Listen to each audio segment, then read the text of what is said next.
Que a paz de Jesus esteja com todos nessa quinta-feira, aqui no Grupo Espírita Casa de Guará, na nossa cidade de Itabuna, no estado da Bahia.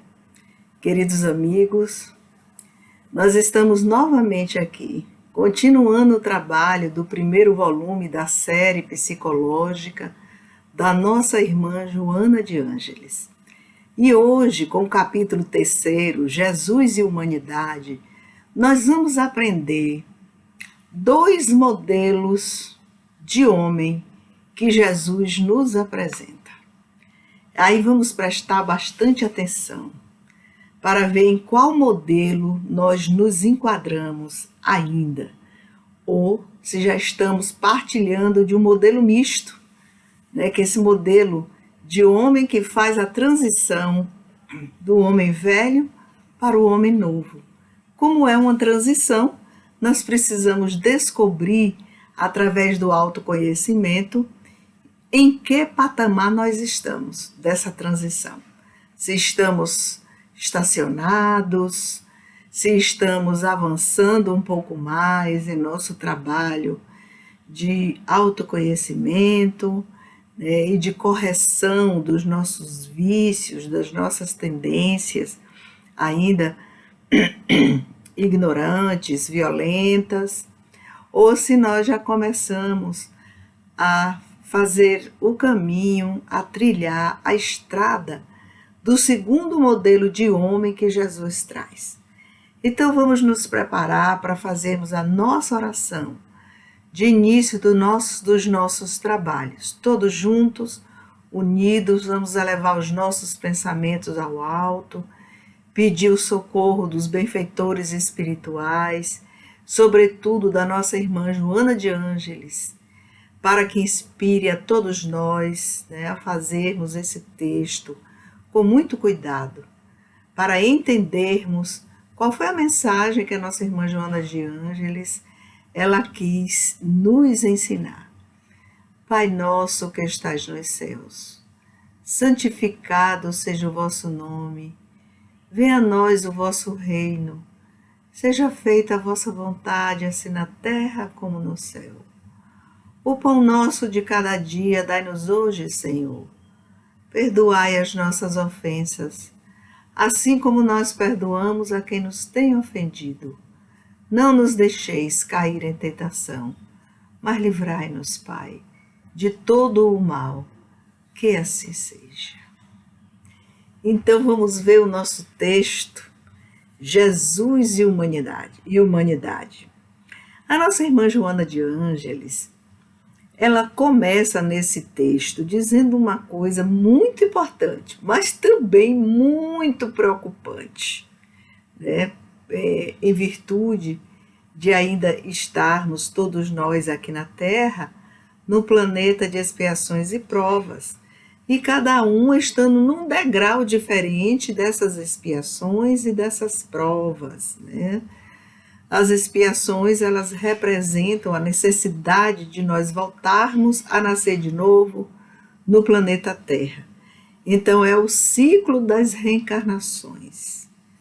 Quando Jesus faz aquela separação, né, dos que estão à direita, dos que estão à esquerda, e eu lembrei agora porque alguém me perguntou no WhatsApp, né, esse fogo do inferno que nós somos condenados na grande divisão do juízo final, que é um inferno que queima uma pessoa que já tinha passagens, né, pelos entendimentos protestantes ou ditos evangélicos, para atualizarmos, porque todos nós partilhamos do evangelho, então somos também evangélicos. E eu disse para ela que não, que essa esquerda dessa separação que essa condenação é uma condenação a nascer de novo, a voltar, reencarnar para expiar, para pagar, né, as nossas dívidas para com as leis de Deus. Se nós formos observar a situação que muita gente vive, nascendo de novo, com tantas obstruções da audição, da visão, né, da própria fala.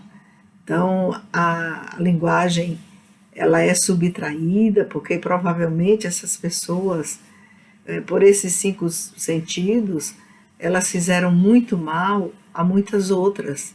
E aí terá que renascer, sentindo uma constrição mais dolorosa, né, para poder aprender a lição. Aqui a lição é uma lição dura, mas nós precisamos passar por ela. Então veja bem o convite, aí nós já aprendemos agora, né? O que condenação é essa que Jesus falou?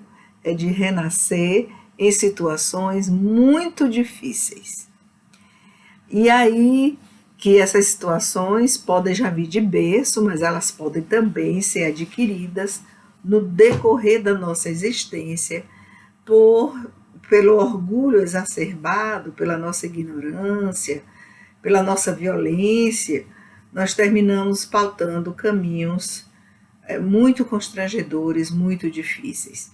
Então, vejam bem como é que a nossa irmã Joana de Ângeles começa esse texto. Ela diz que Jesus, homem, olha aqui, Jesus, homem, ele convida o homem da terra a se deificar, a tornar-se Deus. Quando eu comecei a fazer o trabalho, que eu parei nesse pensamento da nossa irmã Joana de Ângeles, porque ela é uma profundidade filosófica, né, de pensamento filosófico, de pensamento psicológico. Eu pensei assim, meu Deus, olha Jesus, homem, porque ele, na qualidade de Messias, ele vem para a terra, já que a terra é de sua responsabilidade.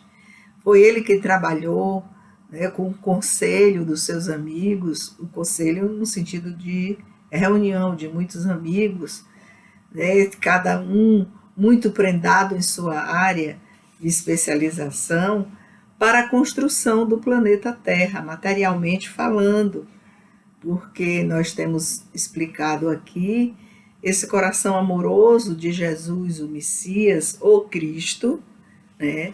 O Cristo, Jesus de Nazaré, ele então queria recolher e quis no planeta Terra aqueles exilados de capela, muito inteligentes, mas pobres de amor no coração. E Jesus fez do planeta Terra um ninho carinhoso, um ninho amoroso, e nos colocou aqui para aprendermos muito. Mas ela vai dizer nesse texto que o convite de Jesus é um convite de deificação. Olha que Jesus já disse, vós sois deuses. Quando nós vamos pensar nessa assertiva de Jesus, nós paramos para refletir quando ela diz, vós sois deuses. Aqui cabe a gente lembrar de uma coisa muito importante. Quando a gente vai estudar a escala dos espíritos, lá no capítulo 100 de O Livro dos Espíritos, nós chegamos até os espíritos superiores, né? E aí nos espíritos superiores tem uma escala até espírito puro. E quando a gente imagina o que seja um espírito puro, muita gente pensa que já consegue ver Deus. Só que eu ficava pensando assim, olha, na escala do espírito puro, né, que são dos espíritos superiores, eu acho que a pessoa já dá para aposentar, não dá não? Então, as responsabilidades são enormes, chegou ao fim da escala. E um dia, eu estudando a revista Espírita, de vez em quando eu pego um volume e eu vou lendo, e eu gosto de estudar muito aquela parte da instrução dos espíritos, e eu pego um volume, acho que foi fevereiro de 1868, né, de fevereiro de 1868. E aí nesse volume, quando eu abro na instrução dos espíritos, tem lá vários textos, né, de espíritos, podemos chamar de marcados, né, porque tem uma classificação lá, espírito superior, que age livremente, né, por sua própria vontade, por sua própria conta, claro, que obedecendo a instruções superiores. Há os espíritos marcados, que são aqueles espíritos que já estão na condição de Allan Kardec, por exemplo. Eles recebem uma missão e eles vêm para colocar em prática tudo aquilo que eles receberam em sua missão. E o próprio São Luís, que é um texto de São Luís, ele vai fazer uma observação, né, lembrando uma passagem de Kardec, né, que esses espíritos marcados, caso eles não consigam realizar a sua missão, né, por causa de questões de fragilidade moral, fragilidade ética, outros espíritos da mesma estirpe, no caso espíritos marcados, poderão vir e completar a missão ou realizar a missão por inteiro. E aí nós vamos encontrar uma terceira categoria de espíritos, que são os espíritos messias, né? Dentro dessa categoria de espíritos messias, nós vamos ter os espíritos crísticos. Aí já é Lacordaire que chama a atenção para a gente nesse mesmo volume da Revista Espírita. Então, Jesus de Nazaré é um espírito crístico, né? Um espírito que está numa categoria acima dos espíritos puros. Aí eu digo, meu Deus, quer dizer, chegou o espírito puro, aí começa uma nova escala. Por que isso não está no Livro dos Espíritos? Na escala, né? Na questão 100 e seguintes. Olha, minha gente, é porque se agora muita gente desconhece esses textos da Revista Espírita, fevereiro de 1868, vocês imaginem, há muito espírita que tem dificuldade para ler o Livro dos Espíritos, que se você perguntar a escala espírita, eles não sabem nem onde estão, nem nunca ouviram falar. O que significa isso? Significa o nosso pequeno comprometimento com a aprendizagem, com o estudo. E aí, quando nós estamos comprometidos em derrubar nossa ignorância, nós só temos a ganhar, porque além de nos ajudar, nós temos condições de ajudar os outros, não é? E assim eu fico preocupada muito com a questão de falar em público, né, de fazer esses trabalhos, porque nós temos um compromisso muito grave, né, com a questão de nós repassarmos aquilo que efetivamente a gente pode provar onde se encontra. Onde foi que Jesus disse isso? Você aprendeu sobre espíritos marcados onde? Está vendo como é? Onde foi que você aprendeu que Jesus de Nazaré é um espírito, é um Messias e é um espírito crístico? O que é ser um espírito crístico? Um espírito crístico é aquele que pode reencarnar para uma grande missão, como Jesus, e eles não têm nem o mais leve pensamento de cometer nenhum erro, porque eles já superaram essa escalada de progresso. Eles já chegaram ao topo. Esses espíritos crísticos recebem ordens de Deus. Tá vendo? Então dá para a gente parar aqui e imaginar essa escada de Jacó enorme que vai separar, né, no pensamento cósmico representativo das ideias de Deus. Tá vendo? Às vezes eu penso, nossa, não cabe a Jesus o pensamento nosso, seres humanos, especialmente espíritas, que nós estudamos, pensarmos na possibilidade de que Jesus poderia errar, que suas falas têm problemas éticos ou morais gravíssimos. Não. eles já superaram tudo isso. Então vamos voltar agora para nossa irmã Joana de Ângeles, porque quando a gente pensa na escala, nós vemos, especialmente eu, onde me encontro nessa escala, com todas as minhas dificuldades para serem superadas. E dificuldades para serem superadas, a gente precisa ser testado na prática. E o melhor teste está na família. É o melhor teste. Segundo, está no trabalho. Terceiro, no grupo social. Aí nós temos 3 escalas de testes. Se a gente passar no teste da família, com certeza você passa no teste do trabalho. E se passar nos 2, você passa no teste social. Mas para chegar a isso, precisamos trabalhar muito por nós mesmos. Cada um trabalhando por si. Mas qual é o modelo que Jesus apresentou? Esse modelo de homem que Jesus nos apresenta e que Joana trabalha em seus livros da série psicológica e em toda a sua obra, é um modelo, símbolo de violência. É um modelo de homem, símbolo de violência, de prepotência e de presunção.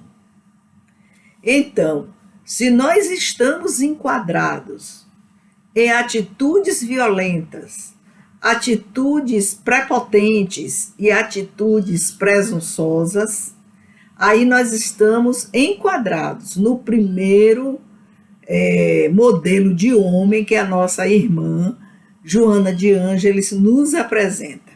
Ela vai dizer que este modelo de homem, que é símbolo da violência, da presunção, não é?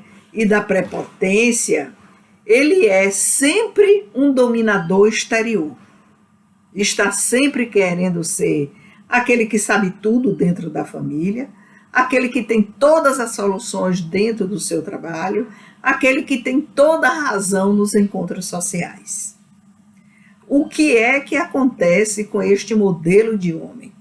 Joana disse que este modelo de homem, símbolo da violência, da prepotência e da presunção, ele sempre estará se estorcegando, se debatendo, sofrendo com suas fragilidades, com seus conflitos e com a sua perecibilidade. São pessoas que têm um medo da morte enorme, porque é o enfrentamento com Deus, vamos usar essa metáfora, e aí nesse enfrentamento com a verdade, não é? Nós vamos ver o quanto erramos, e muita gente já tem consciência do quanto erra e continua errando, né? E aí então entra em profundos conflitos. E esses conflitos interiores, as pessoas quando estão nadando dentro deles, geralmente precisam e geralmente procuram os gabinetes psicológicos ou os médicos psiquiatras para serem socorridos e ajudados, porque toda a fragilidade do seu caráter é ali demonstrada. Então, este primeiro modelo de homem é um modelo que Jesus identificou e identifica aqui na Terra. Então, a gente precisa parar para pensar nesse primeiro modelo. Mas e o segundo modelo?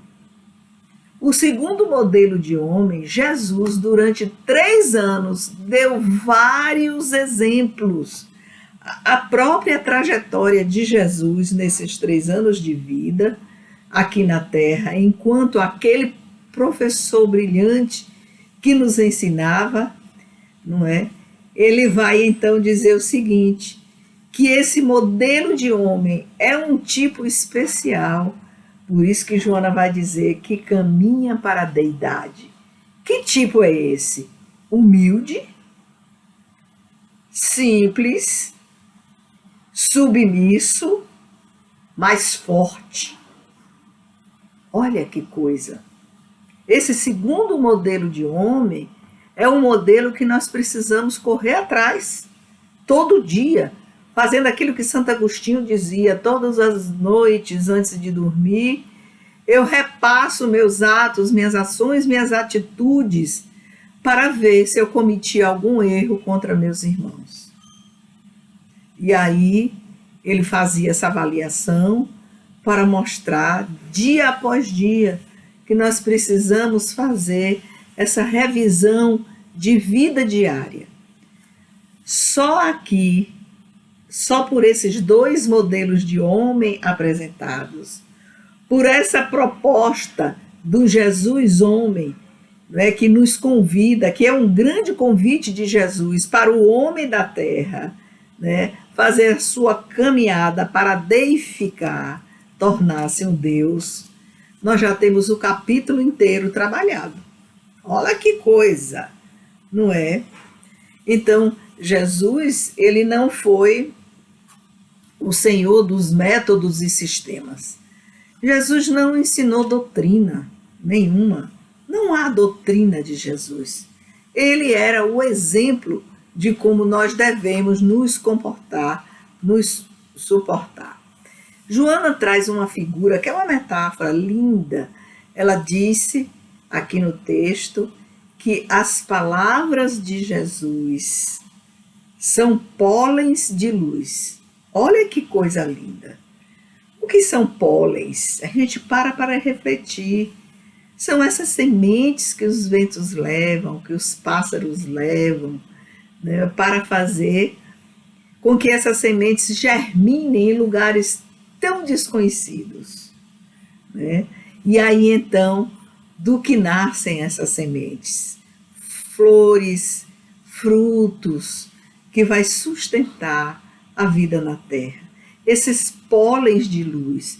E eu fiquei pensando, quando é que nós vamos usar a palavra, né, e o comportamento para nós ajudarmos sempre, de modo que esses pólens de luz germinem no outro a paz? Pensamento da nossa irmã Joana de Ângeles. Ela diz o seguinte, ela vai mostrar aqui alguns exemplos, né, o que foi que Jesus utilizou, porque ele não fez nenhum sistema, ele não elaborou nenhuma doutrina. Olha, o primeiro exemplo que ela dá é aquela parábola dos grãos de mostarda, né? Ele disse que ele usou, nossa irmã Joana, usou o grão de mostarda para lecionar a fé. Se tiveres fé do tamanho de um grão de mostarda. Olha, isso é um sistema? Não. Isso é uma doutrina? Não. Ele usou figuras de linguagem, símbolos, metáforas, para mostrar a grandiosidade que era dele por conquista pessoal, onde ele já havia chegado, que a nossa imaginação não consegue alcançar. Então, quando a nossa imaginação não consegue alcançar o absoluto ou o relativo mais alto, nós tendemos sempre a voltar para o humano que nós somos, né? Para aquele homem violência, símbolo de violência, que ela colocou como primeiro modelo de homem. Ela vai dizer aqui que para trazer exemplos de trabalho, Jesus recorre às redes de pesca e peixes. Esse foi o segundo exemplo, que é o exemplo do trabalho.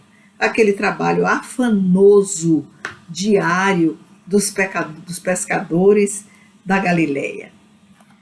Quase eu digo pecadores da Galileia, porque eram mesmo também. Isso é um ato falho, viu, gente, que a gente estuda. Você quer dizer uma coisa, vai dizer outra, porque é o que está dentro de você, o que você pensou em determinado momento. Para mostrar a diversidade dos sentimentos das pessoas, Jesus nos traz aquela parábola, né, das sementes que foram jogadas em solos tão diferentes. E aí para germinarem essas sementes, só que caiu no solo fértil, foi que teve uma boa germinação e que deu frutos para serem aos 101%, 100 por mil. Então, o Sermão da Montanha, que ela vai trazer aqui como exemplo, ele vai inverter o convencional que era aceito nas discussões lá dos fariseus na época que Jesus transitou aqui na terra, né, como Jesus homem, como um homem Jesus, né, aquele que se revestiu de um corpo biológico para dar o exemplo e ensinar o amor e a paz. E aí então ela vai dizer que esse Sermão da Montanha exalta a vítima inocente e o triunfador arbitrário, né? Ela exaltando a vítima inocente, porque naqueles tempos a gente precisa conhecer um pouco de história para que a gente se transporte para aqueles momentos de Jesus, aquele primeiro século, o segundo, o terceiro, aí o quarto, o quinto. Nós precisamos estudar a história dentro dos séculos para que a gente se permita caminhar junto com a própria história, extraindo daí, né, tudo o que Jesus nos trouxe. Aí vamos encontrar na história um Giordano Bruno, um espírito completista, né, um Galileu Galilei, um espírito completista, todos dois espíritos marcados dentro daquela escala que nós já conversamos. Tanto Giordano Bruno como Galileu Galilei. Eles trouxeram, né, saindo da Idade das Trevas, vamos falar assim, né, da Idade da Escuridão, da Alta Idade Média, eles foram preparados, né, para quebrar a hegemonia da Igreja Católica Apostólica Romana pelo domínio das mentes e das inteligências. Mas Deus não dorme e Jesus está ali sempre pronto para nos cuidar e dando suporte ao planeta que é de construção dele. E esse Pai carinhoso, né? Esse irmão maior, esse mestre fantástico, está sempre ali para nos socorrer. E aí vai preparando esses espíritos marcados, né, como os que acabamos de citar, para vir dar um impulso civilizatório através de suas ideias, né, para dar esse impulso de progresso para os homens aqui na Terra. E ela vai dizendo o seguinte, que é outra coisa que a gente fica preocupado, que Jesus é a personagem histórica mais identificada com o homem e com a humanidade. Mas o que é humanidade? A gente vai vendo na construção que ela vai fazendo. Que nós precisamos, que lá no começo do texto ela já colocou a proposição principal. Nós precisamos construir a nossa humanidade para chegarmos a nos deificar, tornarmos Deus. Olha que trajetória quase infinita ela coloca como meta para a nossa caminhada aqui na Terra. Mas precisamos sair desse rosário das reencarnações dolorosas. Mas como é que nós vamos sair? Aí nós precisamos fazer uma diferença entre aquelas reencarnações espontâneas. A pessoa não precisava mais reencarnar naquelas condições, não dela própria, mas do grupo familiar que ela recebeu. Mas ela se propõe a vir socorrer. Agora eu lembrei do nosso irmão Bezerra de Menezes, né? Que convidado por Nossa Senhora, Celina, emissária de Nossa Senhora, a mãe de Jesus, vem fazer um convite para que ele, espírito, vá fazer parte do grupo de trabalho de Maria de Nazaré. E ele se recusou, dizendo que quando houvesse lágrimas na terra, ele queria estar aqui trabalhando na terra para nos ajudar. É como uma mãe que se propõe a ser mãe daqueles entes, daqueles espíritos que fazem parte do seu grupo espiritual. E ela chega aqui recebendo marido e filhos, cada qual com seus conflitos individuais. Aí as pessoas de fora vão fazer uma leitura muito ruim dessa mãe, coitada, né? Não é uma pessoa tão boa. Olha que filhos ela tem, olha que marido terrível ela tem, sem saber que ela pediu esse trabalho. Ela reuniu condições no mundo espiritual para reencarnar, recebendo em seu seio aqueles espíritos que estavam ainda sem condições de avançar. Então ela vem amorosamente, com seu amor imenso, abraçar essa família, para com sua docilidade, com seu carinho, com seu amor, ela conseguir pelo menos acordar um, já fez muito. Vocês entenderam? Nós não temos como penetrar nesses segredos de Deus, vamos falar assim. Então, a nossa irmã Joana de Ângeles traz aqui uma escala de caminho para nós, quando ela diz o seguinte: nessa caminhada de aproximação que Jesus faz do homem para com Deus, né? Porque ela não propôs que a gente tem que se deificar, mas como é essa caminhada? A gente lê o texto e se pergunta, como é que Jesus fez essa caminhada? O que é que ele nos deixou para a gente encontrar o caminho?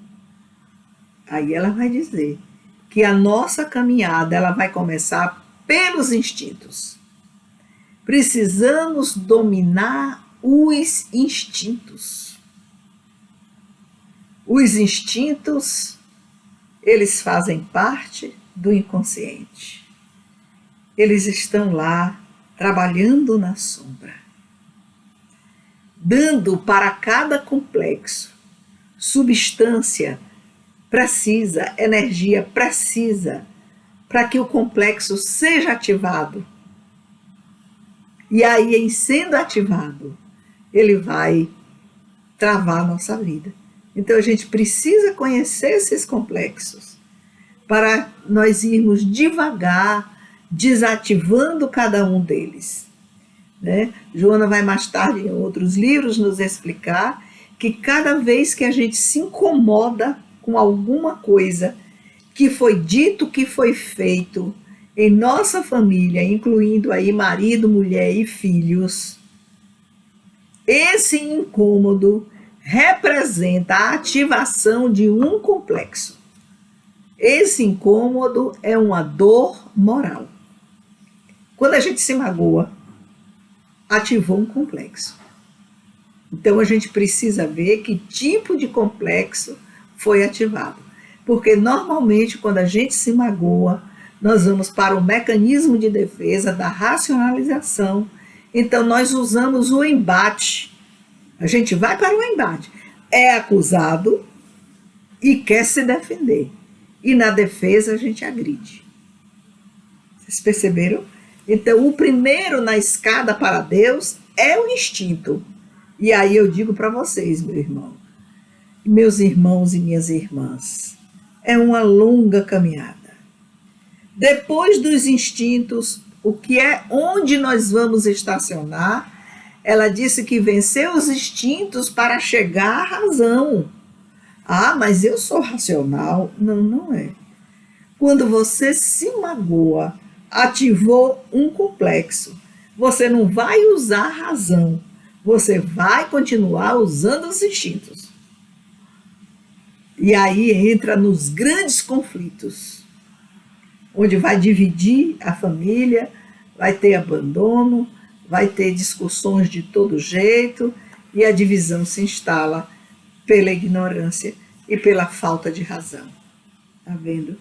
E depois da razão, quando nós tivermos vencido os instintos e tivermos já nessa escala de uso da razão para a forma como nós nos comportamos, para a forma como nós acolhemos a energia que vem de lá de ataque para nós, vencida esse patamar, essa escada, esse degrau, nós vamos chegar ao que Joana falou, que o terceiro degrau é a angelitude.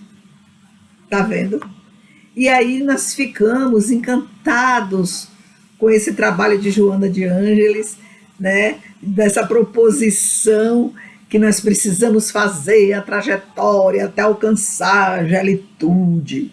Minha gente, a angelitude está muito alto, sabe? Porque primeiro a gente precisa vencer os instintos para depois chegar à era da razão. Vencido todo esse trabalho da razão, aí a gente chega na angelitude. Quantos séculos isso vai durar? Quantas reencarnações nós vamos precisar ainda? Mas ela sempre recomenda que esse trabalho é pessoal. Ele já deve ter começado desde a época que Jesus aqui chegou. Então, tem 2000 anos, mais de 2000 anos, que nós estamos nos debatendo entre instinto e razão. Instinto e razão. Tá vendo?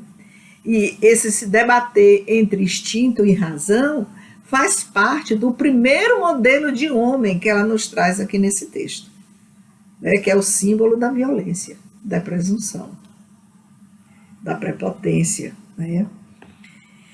Então, essa aproximação que Jesus faz do homem para Deus é uma longa caminhada do vai para dentro, como nos ensina nosso irmão Marlon Requidal, né? Um beijo para ele lá na Inglaterra. Está em Londres estudando sociologia agora, né? Outra graduação. Muito bom para eles, porque depois ele voltará, porque ele nunca saiu, né? Do cenário do espiritismo para nos ensinar muito. A Joana diz o seguinte, que Jesus na humanidade significa luz, que aquece essa mesma humanidade e clareia. Então, Jesus e humanidade é um facho de luz que deve clarear a nós primeiro e depois as pessoas com quem convivemos. Então nós não vamos chorar pelas escolhas dos nossos filhos, que nós tanto amamos. Eles são espíritos em sua caminhada. O que a gente pode fazer para ajudá-los? Orar, estar junto deles, nunca reclamar, nunca dizer você deveria ter feito isso, você deveria ter feito aquilo. Você já descobriu que seu filho não te ouve.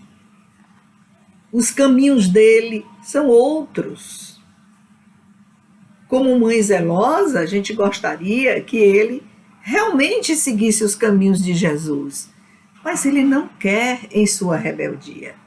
Então a gente ajuda silenciosamente, tanto da fala como do pensamento, no silêncio. A gente vai ajudando, né? E na oração. A nossa irmã Joana, ela termina o texto dizendo o seguinte, que se a gente se deixar fossilizar por doutrinas ortodoxas que pretendem em Jesus, o seu fundador, que a gente precisa renascer e buscá-lo na multidão ou no silêncio da reflexão. Nós podemos encontrar Jesus na multidão e nós podemos trazer o termo multidão para o nosso lar. No lar nós somos uma multidão. Cada um de nós é uma multidão. Quantas reencarnações nós já tivemos até aqui? Não temos notícia. Quantas pessoas estão envolvidas conosco por raiva, por ódio? Quantas pessoas nós prejudicamos? Não sabemos. mais prejudicamos. Então, nós somos muitos individualmente. Então, nós vamos ter os espíritos amigos, os guias espirituais que nos ajudam, mas temos também uma gama muito grande de inimigos de outras existências. E aí, se somos 8 pessoas em nossa família, vamos pensar que cada uma dessas pessoas também é uma multidão. Vocês estão vendo como a gente pode expandir o conceito de multidão que Joana colocou aqui, para ter uma compreensão maior do que significa multidão. À primeira vista, a gente pensa que é aglomeração lá fora, porque a gente tem esse malveso de tudo colocar lá na sociedade. Não, vamos colocar em nós, na nossa realidade, no nosso contexto, onde nós estamos aqui e agora. Então, essa questão dessa fossilização, que Joana nos faz um alerta, é uma questão das crenças limitantes. Toda crença, ela limita a razão e deixa a gente encalhado naquela ideia. Para você sair daquela ideia, para se desenvolver, a gente precisa de 2 coisas. A gente vai precisar de livros, não importa o acesso, pode não ser livro físico, você tem uma biblioteca extraordinária no seu computador, baixa tudo em PDF. Minha gente, PDF está aí para nos socorrer, não custa nada, 0 bala, nada.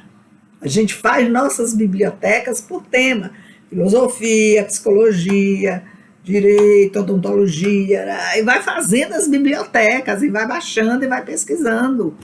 E nós temos todos os livros ali.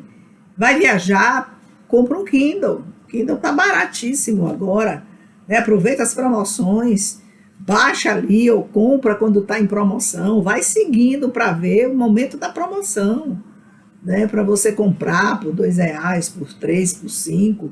E você vai também fazendo a sua biblioteca de Kindle para quando você sair, você viajar, você está cansado. Ou então o próprio celular, onde você pode acessar, através do YouTube, inúmeros trabalhos, inúmeras palestras.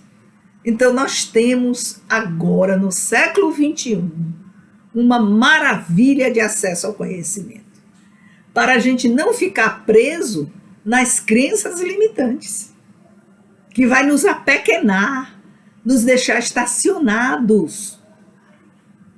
Então, a gente precisa trabalhar com a expansão da razão, a expansão dos conceitos.